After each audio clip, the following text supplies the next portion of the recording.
ದ್ವಿತೀಯ PUCಯಲ್ಲಿ ಕನ್ನಡವನ್ನು ಓದುತ್ತಿರುವ ವಿದ್ಯಾರ್ಥಿಗಳಿಗೆ ಎಜು ಆಲ್ರೌಂಡರ್ ಚಾನಲ್ಗೆ ಸ್ವಾಗತ.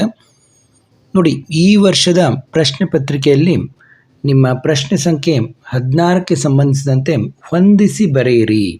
ಈ ಪ್ರಶ್ನೆಗಳಿಗೆ ಈ ಕೆಳಕಂಡವುಗಳನ್ನು ಗಮನಿಸಿದರೆ ನೀವು ಸುಲಭವಾಗಿ ಅಂಕಗಳನ್ನು ಗಳಿಸಬಹುದು.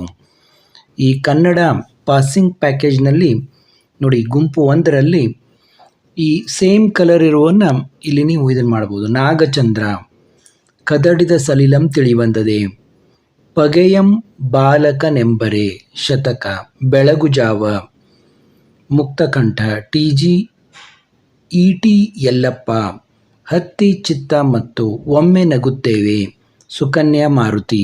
ಈ ರೀತಿ ಹೊಂದಿಸಿ ಬರಲಿಕ್ಕೆ ಕೊಡ್ತಾರೆ. ಉರಿಲಿಂಗ ಪೆದ್ದಿ, ವಚನಗಳು, ಕರ್ನಾಟ ಭಾರತ ಕಥಾಮಂಜರಿ, ಕುಮಾರವ್ಯಾಸ, ಹಬ್ಬಲಿ ಅವರ ರಸಬಳ್ಳಿ, ಜನಪದ, ಮುಂಬೈ ಜಾತಕ, ತೆರೆದ ದಾರಿ, KS ನಿಸಾರ್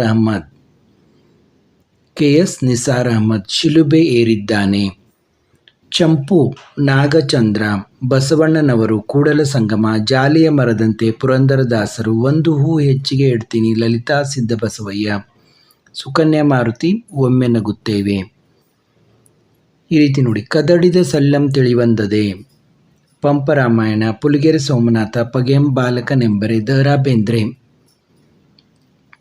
ಬೆಳಗುಜಾವ, GS ಶಿವರುದ್ರಪ್ಪ, ಮುಂಬೈ ಜಾತಕ, ಶಿಲುಬೆ ಏರಿದ್ದಾನೆ, KS ನಿಸಾರ್ ಅಹಮದ್.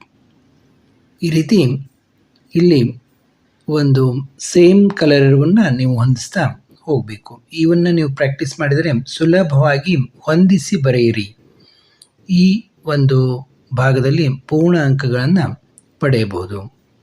ನೋಡಿ, ಗುಂಪು 2ರಲ್ಲಿ ನೋಡಿ, ಇವೆಲ್ಲವನ್ನು ನೀವು ಪ್ರಾಕ್ಟೀಸ್ ಮಾಡಿದರೆ ಸುಲಭವಾಗಿ ನೀವು ಹೊಂದಿಸಿ ಬರೆಯೋದ್ರಲ್ಲಿ ಪೂರ್ಣ ಅಂಕಗಳನ್ನು ಗಳಿಸ್ಬೋದು. ಇದೇ ರೀತಿ ಉಳಿದ ಭಾಗಗಳನ್ನು ಕೂಡ ನಾವು ಮುಂದಿನ ವಿಡಿಯೋದಲ್ಲಿ ನೋಡೋಣ.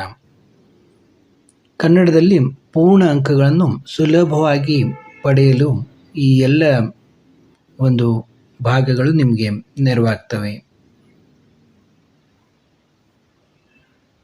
ನೋಡಿ, ಗುಂಪು 3